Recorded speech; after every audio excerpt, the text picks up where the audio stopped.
Nestled in the heart of the countryside, far from the bustling noise of the city, lay an old farmhouse. The house stood proudly amidst vast fields and ancient trees, bearing witness to the passage of time. Here lived João, a seasoned welder with over 4 decades of experience. His hands, rough and calloused from years of labor, told the story of a life dedicated to craftsmanship and hard work. João's only companion in his twilight years was Bosley, a loyal and intelligent dog who had been by his side for what felt like an eternity. The farmhouse, once filled with the laughter and warmth of a bustling family, now echoed with a profound silence. João's beloved wife, Maria, had passed away years ago, leaving a void that seemed impossible to fill. Their children had long since moved out, pursuing their own lives and dreams, leaving João to tend to the farm alone. One crisp autumn night, after a long day in his workshop, João decided to take his usual stroll around the property.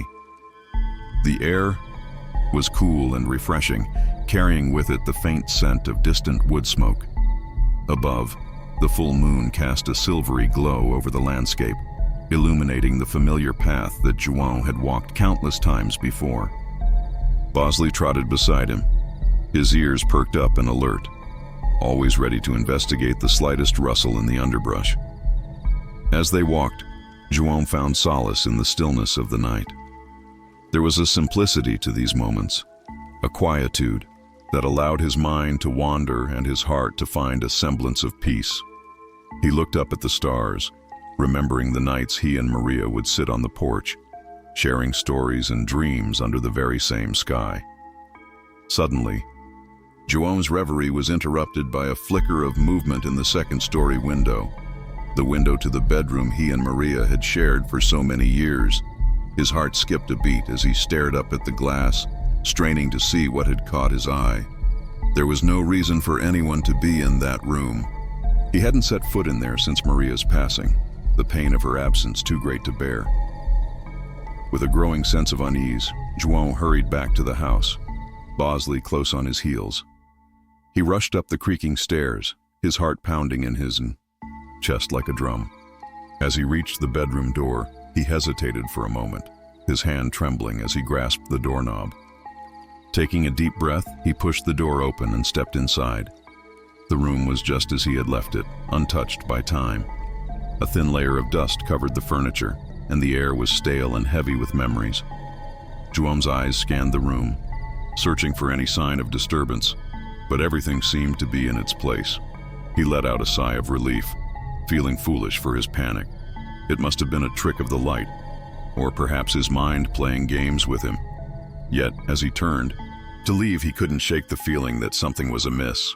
The hairs on the back of his neck stood on end, and a chill ran down his spine. He knew he wasn't imagining things. Something was wrong, and he was determined to find out what it was. The following night, João lay in bed, staring up at the ceiling as sleep eluded him. Bosley, usually a sound sleeper, suddenly lifted his head and let out a low growl. João's eyes widened as he listened intently, his heart racing once again. Above him, he heard the faint creaking of floorboards, as if someone were walking stealthily across the upstairs hallway. Without a second thought, João grabbed his flashlight from the nightstand and made his way upstairs, Bosley following closely behind. The beam of light cut through the darkness as he swept it back and forth, searching for any sign of an intruder. But once again, he found nothing out of the ordinary. The house was silent and still, save for the distant hoot of an owl outside. João's anxiety began to morph into frustration. He knew he wasn't going crazy. He had heard the footsteps as clearly as he heard his own heartbeat. Determined to get to the bottom of the mystery, he decided to set a trap. He retrieved an old bell from the attic, one that Maria used to hang on the front door during the holidays, and attached it to the handle of the bedroom door. If someone were to enter the room, the bell would alert him to their presence. Days turned into weeks, and João found himself on edge, constantly listening for the sound of the bell. He barely slept, his nerves frayed and his patience wearing thin. One evening, as he sat in the living room, nursing a cup of coffee, he heard a faint jingling coming from upstairs. His heart leapt into his throat as he realized that the bell had been triggered. With a newfound sense of purpose, Zhuang grabbed his shotgun from the cabinet and made his way upstairs, his steps deliberate and measured. As he approached the bedroom door, he could see that it was slightly ajar, the bell still swaying gently on the handle. He pushed the door open and stepped inside, his eyes scanning the room for any sign of the intruder. What he saw made his blood run cold. Scattered across the floor were Maria's clothes, the very same ones he had packed away years ago, now strewn about as if someone had been rifling through them. Zhuang's grip tightened on the shotgun as he took a step forward, his eyes locked on the figure standing in the doorway. It was a woman, but not Maria. She was shorter, her features obscured by the shadows cast by the moonlight filtering through the window. Zhuang's mind raced as he tried to make sense of what he was seeing. Who was this woman, and what was she doing in his house? Without thinking, Zhuang lunged forward, intent on confronting the intruder. The woman, however, was quicker. She turned on her heel and fled down the stairs, her footsteps echoing through the house as she made her escape. Zhuang gave chase, his heart pounding in his ears as he pursued her through the darkened halls and out into the night.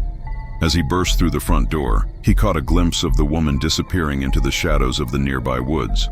He raised his shotgun and fired a warning shot into the air, the sound echoing through the stillness of the night. But it was too late. She was gone, swallowed up by the darkness.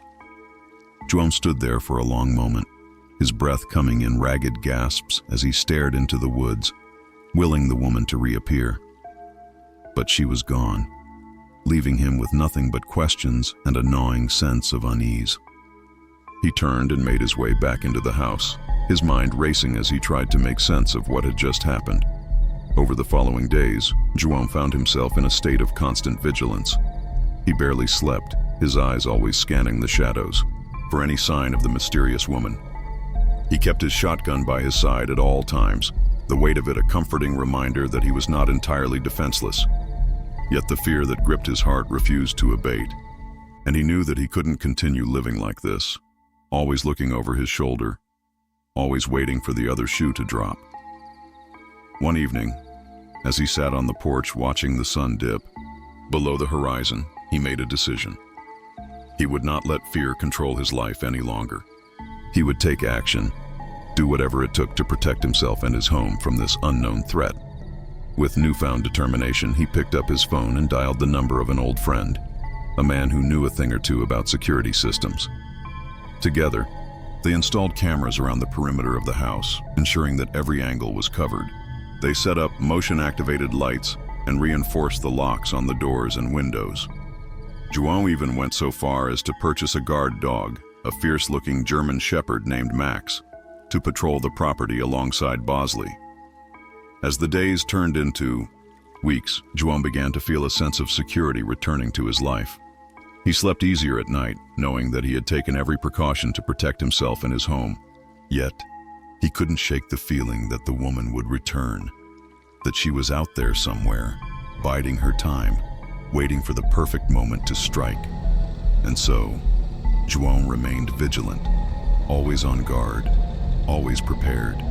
He knew that he couldn't let his guard down, not even for a moment. For he was not just protecting a house, he was protecting a legacy, a testament to the love and life he had shared with Maria.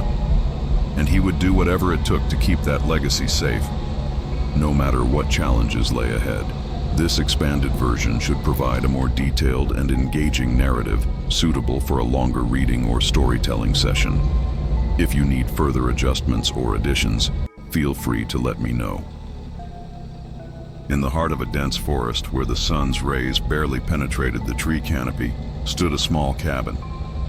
It was the home of Lucas, a writer seeking solitude to find inspiration for his next novel. The cabin, inherited from his grandfather, was simple yet cozy, with a fireplace that crackled merrily on cold nights. Lucas had always been fascinated by the forest. Since childhood, he had heard tales of mysterious creatures inhabiting its depths. Now, he hoped to capture some of that magic in his pages. However, as days turned into weeks, he began to realize that the forest held darker secrets than he had imagined. One night, While working on his manuscript, Lucas heard a strange sound coming from outside. It was a whisper, almost inaudible but persistent. He stopped typing and listened. The sound seemed to come from all directions, as if the forest itself was trying to tell him something. Intrigued, Lucas grabbed a flashlight and went out to investigate. The air was cold, and the full moon cast dancing shadows among the trees. He walked cautiously, following the sound of the whispers. As he advanced, the whispers grew louder, more insistent. They seemed like words, but in a language he couldn't understand. Suddenly, the whispers ceased. Lucas stopped, his heart pounding in his chest. He swept the area with his flashlight but saw nothing but trees and darkness. He decided to return to the cabin, feeling a chill run down his spine. The following night, the whispers returned, this time louder and clearer. Lucas tried to ignore them, focusing on his work, but it was impossible. He felt an inexplicable pull, a need to discover the source of those sounds. Armed with courage and determination, he ventured out again, this time following a different path. The whispers led him to a clearing he had never noticed before.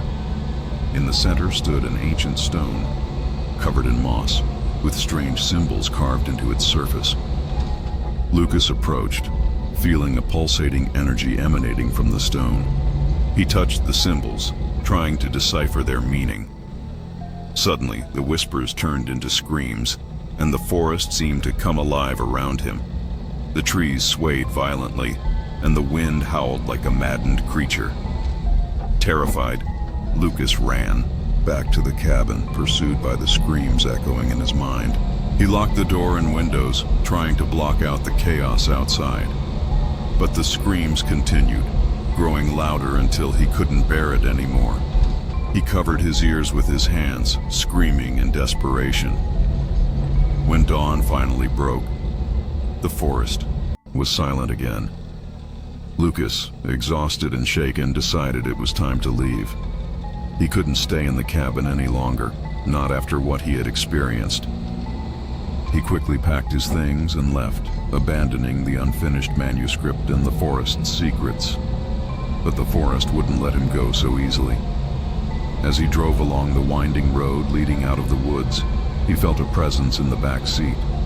Looking in the rearview mirror, he saw a shadowy figure with gleaming eyes and a malicious smile. Lucas lost control of the car, which veered off the road and crashed into a tree. When he came to, he found himself back in the clearing facing the ancient stone. The symbols now glowed with a supernatural light, and the whispers had returned, more insistent than ever. He realized then that the forest had chosen him. He was the guardian of its secrets, the bearer of stories that should never be told. And as long as he remained in the clearing, the whispers would continue, reminding him of his inescapable fate.